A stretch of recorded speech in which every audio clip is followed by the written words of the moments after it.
does finally get him out, and he gets molested by a bunch of pervy old women, and he meets Egyptian Santa Claus. And they have a big feast where Santa Claus sings to Moses about how his life sucks because he hasn't found Jesus yet. Well, Jesus hasn't been born yet, but you know what I mean. So they give Moses a job as a sheep humper, sheep herder. And he grows out a sexy beard, and sexy independent camel lady is digging it. So they get married. And finally, at long last, our boy Moses gets him some sexy independent camel lady nookie. Hell, if I had to give up a whole kingdom to hit that, I'd do it too. Oh, Moses, you got a woman. Don't go back to humping sheep now. Anyway, one day one of his sheep gets away, so he follows it, but stumbles upon a cave where he starts smoking some burning bush, and God appears before him, as he does to many druggies. And God says, look, child, it took a while for all them prayers from the Hebrews to show up in my inbox, but now we kind of need to hurry up and go free them. And by we, I mean you, because I'm just a fucking bush. But Moses starts giving God some lip, and then God is like, child, I made blind, deaf, and mute people. The only problem is my inbox is slow. Now you go tell Ramses he can suck it and to free them damn Hebrews, or I am gonna his up.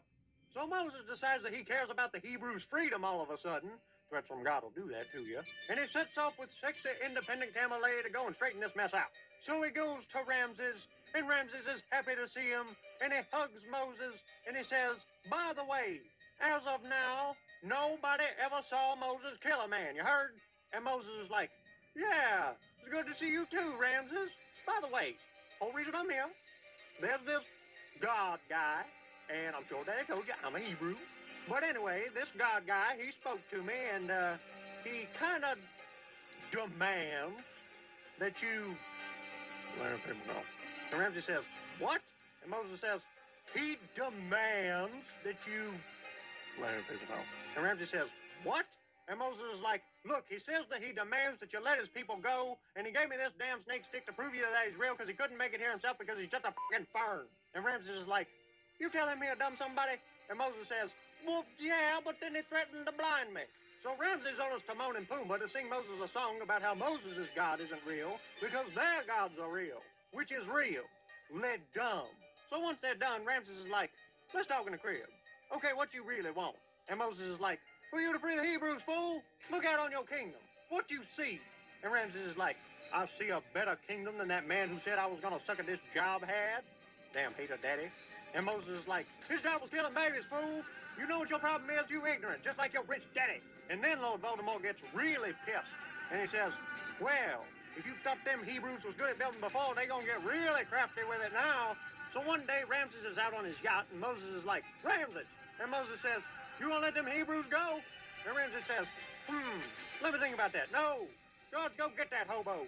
And then they all do a bunch of magic tricks where they turn water to blood, but Ramses laughs at them. And the Hebrews are bummed. So Moses' brother says, how the hell are we ever gonna be free if he keep laughing at us? And Moses says, now look, y'all, I ain't a miracle worker.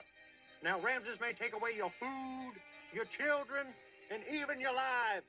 But that's a risk I'm willing to take because I don't live here. So, as promised, over the next few months, God starts f***ing Ramses up. And Moses and Ramses spend this time standing and staring at each other while they sing songs in their heads about how the other one is a And Moses' part go like, this was my home. All this pain and devastation. Oh, I'm tired of all this shit. All the innocents who've suffered because you're such a pompous bit. Now don't that move you? After a while, God gets tired of screwing around, so he says, yo, Moses, I got this great idea. Let's kill all their babies.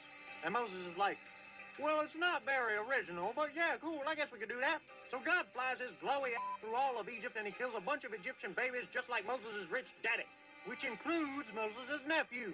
So Moses is like, fool, I told you should have let my people go. And Ramses is like, just take them damn Hebrews and get the hell out of here. And Moses realizes too late that God just did exactly what Moses was mad at his rich daddy for doing. What tangled webs we fucking weave. But he gets over it in a big damn hurry because the Hebrews are free. Well, it's true. Crying over your nephew, then hee-ha-la-ha-la-ha, hee-ha-la-ha, all in one day. What the Mosey? It's because y'all wasn't really related, ain't it? But then they get to the Red Sea, and Ramses shows up with his soldiers and is like, psych, bitch. So God makes a wall of fire to stop them. And Moses is like, chill, y'all, I'm already on it. And he parts the damn sea. and all the Hebrews go through the butt crack in the water, and they all visit SeaWorld along the way. See? That one right there? That's Shamu. And apparently God likes close calls because just as the Hebrews are almost all the way through, his pilot light goes out, and Ramses comes after them again. But God says, I was just f***ing with you, Ramses. Now get your soggy back on shore.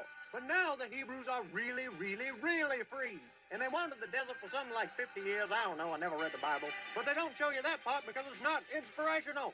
Oh yeah, and then God gives Moses the 10 commandments. The end.